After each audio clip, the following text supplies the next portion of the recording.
tell you something, ladies and gentlemen. I don't recall a time Philadelphia Eagle fans repeatedly win a football game. And the fans increasingly, week after week after week, get frustrated more and more and more. This team is such a damn enigma. We're 4-0. We beat the Rams. We beat the Bucs. We beat the Chiefs. We beat the Cowboys. We have a division lead by 2 games. And yet we sit here 4-0 undefeated after the month of September. And everybody, and I mean everybody, is ticked off. The offense is ticked off. A.J. Brown is ticked off. The fans are ticked off. And I'm sitting here trying to figure out what the hell is going on with this team. Is there such thing as a frustrating win? I don't know. There might be. I mean, Philadelphia might be the first team to make fans frustrated after doing nothing but win. This isn't the same as last season where the offense looked slow in the passing game because of an elite running attack. We're not getting 6 yards a clip like we did last season. We're not getting a historic running game like we did last season. We're getting virtually nothing outside of Jalen Hurts in the ground game. And yet we're sitting here wondering how the hell can we not figure out how to get A.J. Brown more than 10 yards a game? It's unbelievable what we're freaking doing in this passing attack. I mean, geez Louise, man. I've never seen an offense as talented as this is put up the kind of production that it does week after week. We put up 31 points against the Buccaneers, a defense and a team that has given us all of our frustration, all of the things that we can't seem to match up week to week to week against any team. They've had our number. We drop 31 on them and we leave the game frustrated. I mean, I can't even believe it, to be honest with you. And it was so bad. A.J. Brown left a cryptic tweet about his frustration. And I don't blame him.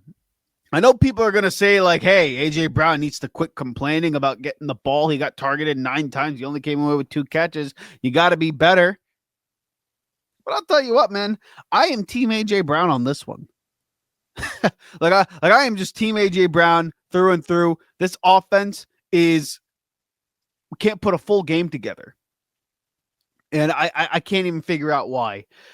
And all of that being said, despite the fact that this offense just is not consistent in any capacity and it has no identity and it's so sluggish and simplistic and mundane, but at the same time, it could be so explosive and so exciting and so creative.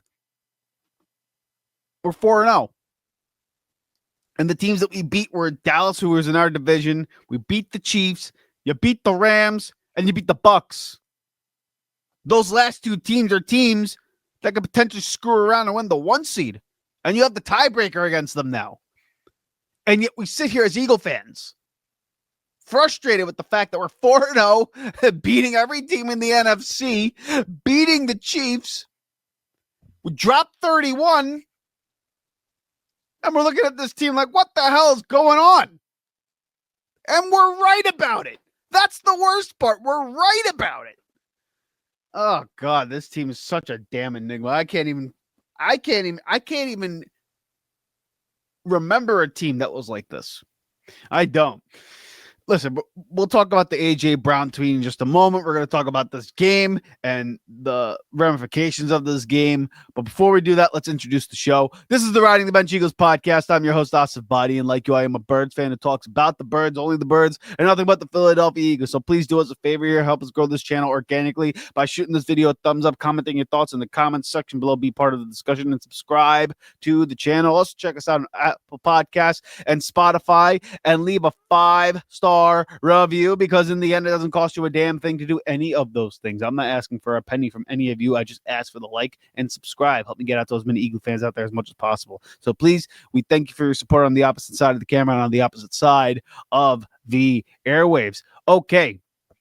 Let's talk about the box score real quick first, because I think that's probably one of the easier things to look at in terms of discussing this game, right? So I'll read it for the radio audience, and I'll kind of, show you for the video audience here.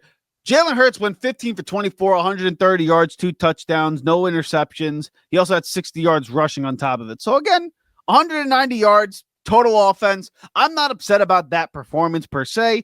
I think if you look at it on the box score, you're sitting yourself and you're like, hey, it could be worse. Kept it clean pretty much all game. That's what you want. However, if I were to tell you that he went 15 for 16 in the first half and dropped 24 points, and then in the second half went 0 for 8 in their offense, only scored 7, you'd sit there and you ask yourself, what the hell just happened? And it explains the QBR of 53.9 in this game. Not that he was great, not that he was awful, but it was just left to be there was bone left on the meat here. You know what I mean? Like there was meat left on the bone for this offense. Dallas Goedert had 2 touchdowns, which I thought were really, really key, obviously.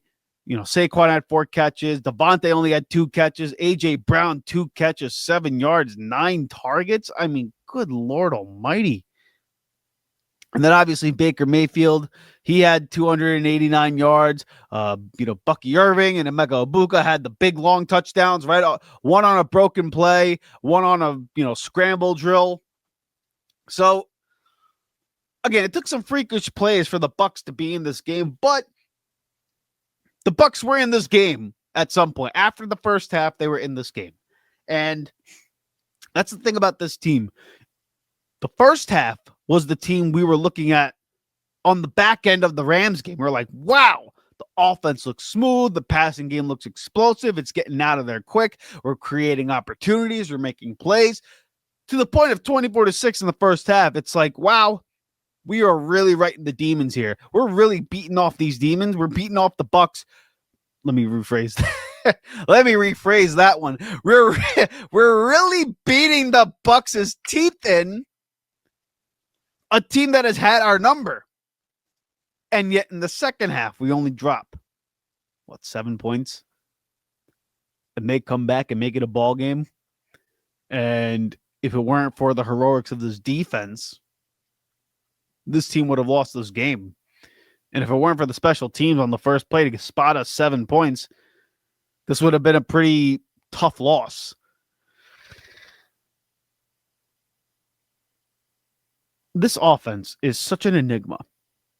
It's the most talented offense in the NFL, the highest paid offense in the NFL. Over $200+ million has been invested in this 11-man group. And we're getting some of the weirdest, most unorthodox, quite frankly, inconsistent and the worst production in the NFL. And when I mean worse, I don't literally mean by yardage. I mean by you have all this talent and it's just so underwhelming on offense. Now, then the question becomes, is it the game plan? Is it the quarterback? Is it the coordinator? Is it the players not executing? Might be all of the above. I have a feeling it's a little bit of the game plan and exactly how they create their designs and stuff like that. Because I feel like these guys, as talented as they are, everybody knows what they're going to run. Everybody knows where they're going to be. And that's why you're seeing A.J. Brown get frustrated, because he keeps not getting the ball in the right spots or in different spots. Yeah, he got 9 targets today and only 2 catches. And I know people are going to say, hey, you know what? Be better. You get paid the big bucks for a reason. Make these catches. I understand. At the same time, if you were at work and you had a skill set that you could bring a value to your company, and time after time after time, your company puts you in a position that does not help you accentuate your strengths, you're going to get frustrated. And in the sport of football, when you're a great player, like A.J. Brown is, like Devontae Smith is, you want to be able to showcase your skill set. And you really want to go out there and make an impact, because when they know We know when they are hitting on all cylinders, this offense is impossible to stop. And again, I say all of this with a 30 burger put on the board here. That's the weirdest part about this whole thing. We put up 30 points and I'm looking at this offense saying it's left to be desired. So much so that it frustrated AJ Brown. He ended up having a cryptic tweet. And the cryptic tweet is as follows. I'll read it for my radio audience and I'll show it for the video audience. If you're not welcomed, not listened to, quietly withdraw. Don't make a scene. Shrug your shoulders and be on your way. That's what AJ Brown posted on X. And you see that from a big-time football player, and people are going to say, oh, he's being a diva, he's being a punk, he needs to just shut up. Can you imagine Justin Jefferson? Let's just say Justin Jefferson's in the offense. Can you imagine him going a game with 2 catches for 7 yards? You'd be like, hey, get the dude the ball. How are you going to sit here and have Justin Jefferson outside and not get him the football? How about Jamar Chase? Well, you know what? This is AJ Brown. This is the transformer. This guy is one of the most physically gifted wide receivers in all of football. And yet somehow we have this problem of finding him the ball. We have no way to get him into a better position on offense. Makes no sense to me. And don't tell me that this team is better off when, we don't find ways to get AJ Brown involved. No. He's too good of a player not to get the football. You can't convince me that this team is better when AJ Brown doesn't get the ball. Of course we're worse when he's not getting the ball. And again, I'm also somebody who understands the value of winning. And we're 4-0 after 4 games in the month of September. And we beat the Rams. We beat the Bucks. We beat the Chiefs. We beat the Cowboys. 2-game division lead. And we beat 2 teams in the NFC that could vie for a 1 seed. And we have the tiebreaker against them both. And yet I'm sitting here complaining. Again, I know. Elite team problems. But I think you and I know, as Eagle fans, we all understand that this is not something that's sustainable week in and week out. And listen, if this were the playoffs, I don't think you would see players as angry or as annoyed as they are. We're winning games. Awesome, because we're 4-0 after 4 games. And you continuously find ways to win football games. But you don't have the running attack like you did last season. You sure as hell don't have the play calling like you did last season. And the defense, as good as it's been, and we're going to talk about them in just a second, and I'll be quick about them because I know I'm kind of rambling. This defense is not the number 1 defense in the NFL like it was last season. And it was a historic Eagles team last year. This team's different. And because it's so different, you have to find different ways to win. We're winning with special teams, with block kicks. We're winning on freakish plays. We're winning by talent, and we're winning by grit and showing the heart of a champion, which is great. But yet, we still can't find a way to get our best player the football. It shows how good this team is. It shows how good the talent is on this roster. But yet, there's a disconnect with this offense. And I can't figure out why. And because of this disconnect, it's making this defense play worse than what it is. Because I think this defense has been playing excellent football. Since the second half of the Dallas game, I think this defense has been nothing short of sensational. Like, it's been phenomenal. Couple of broken plays in this game. The Ibuka play was a freak play. is what it is. You tip your cap to them. Sometimes you just get, a little bit of pixie dust of luck. The Bucky Irving play, I'm not going to kill John Campbell for that one. Guy's running around for like 5-6 seconds with one of the best running backs in the NFL. You're going to lose that matchup every once in a while, and Baker made a great play, a great throw, and he was gone. So I'm not killing the defense for what it did because I thought it played excellent. Again, holding this Bucs team to 23 points, 6 points in the first half, and getting 6-7 points by a blocked kick. That's all you can ask for from a defense, being opportunistic with the turnovers, being opportunistic whenever you need to make plays. And Quinyon Mitchell, let me just say this, guys. I might be hyperbolic. That was Quinyon Mitchell's best game as a pro, in my opinion. I thought he was phenomenal in this game. Every time we needed a stop, he was there. Every time he needed a ball batted, he was there. Anytime they threw it in his direction, virtually ended in an incompletion or a very minimal gain. He was excellent in this game. And without him, without Jahad Campbell, without this defense playing the way it did, there's just no way we beat this Bucs team. Because the offense in the second half went 0 for 8 in passing attempts. We didn't have a completion in the second half. And yet we dropped 31 points. First world problems, elite team problems. And then A.J. Brown's upset about it, and I don't blame him. Like I mentioned before, when you're great at your job, and you're a great player, you're a great employee, you're an asset to your company, and time after time after time, you are not put in the best position to succeed, it's going to lead to frustration. And he's too good of a player to find ways to not get the ball. And I would be upset too if I were him. Because there's just no way.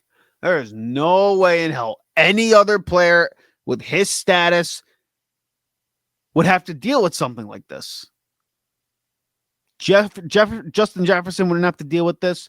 Jamar Chase wouldn't have to deal with this. CeeDee Lamb doesn't have to deal with this. Amon-Ra St. Brown wouldn't have to deal with this. But yet, A.J. Brown's looked at as the diva. He's looked at as the bad guy. When I feel he's been put in awful positions week after week after week to make plays. And because of his physical ability is the only reason why this team, or he's been able to just create magic out of nothing whenever he's been given the opportunity. Oh, jeez, this team is frustrating. Anyways, listen, in the end, we're 4-0 against really important teams in the conference. Tiebreakers against the Rams and the Bucs. You beat the Chiefs. You're 2 division game lead in the division because Washington fell today. Dallas is playing the Packers. We'll see how that game goes. Right now it's playing live as we speak. Next week we got the Broncos. That's probably going to be a pretty damn tough game, but we are at home. It should be a game Philadelphia wins at the Link. And hopefully, against a really damn good cornerback like Patrick Surtain, we find a way to get this passing game going and get A.J. Brown involved, because I don't want this thing to blow up in our face where we had the best receiver in franchise history. And yes, I'm including Terrell Owens. Terrell Owens was, I argue, the second greatest wide receiver in all of football, and he was with Philadelphia. But A.J. Brown, with this team for the Philadelphia Eagles, he's been the best wide receiver in franchise history. And somehow we can't get him the ball. Makes no sense to me. So hopefully we get that fixed, because the more and more you rely on A.J. Brown, Devontae Smith, I'll finish it with this. All that aside, whenever Jalen Hurts, Saquon Barkley, Devontae Smith, and A.J. Brown finish a full game together, from opening kickoff to the clock hit 0, we haven't lost a game. We haven't lost a game. That's how good these guys are. That's how much attention and command they have on the field. And it's one thing to garner that attention, and it's another thing to showcase your brilliance. These guys want to showcase their brilliance, and none of those guys, Saquon, Jalen, and Devontae, are necessarily vocal guys. So the one guy who's going to have to speak up is A.J. Brown, and he's continuing to do so. You might not like it that it's on X, but he's just voicing his frustrations. Because it doesn't seem like his complaints, his worries, his concerns are being met with the same attention that it may be needed by this organization. And this organization must be careful, because if you lose a player like A.J. Brown, you're certainly going to fracture the locker room. And the last thing you want to do is really mess with one of the best cultures that we have in the NFL. Especially considering that this Super Bowl window that we have, it's only so long. With the talent that you have, with this defense playing the way it is and as cheap as it is, don't mess with something that ain't broke. Find a way to get this guy the ball. And remember that it's a marathon and not a sprint. So keep this guy happy. Because if you want him engaged in December, January, and even into February, listen, find a way to get 11 the football. Find a way to get Smith the football in space and let them create. Because these two guys, we constantly say that they're one of the most brilliant duos of wide receivers in all of football. And they haven't been able to display that at all. And if you're an Eagles fan, it's pretty damn concerning. Hey, thank you so much for watching the Riding the Bench Eagles podcast. If you want to continue to support the channel, please hit the like and subscribe button down below. Also, check us out on Instagram and TikTok at Riding the Bench Eagles Pod. We're also on Apple Podcasts, Spotify, iHeartRadio, you name it, we're on there. Thank you so much for listening, and please join us next time here at the Riding the Bench Eagles Podcast.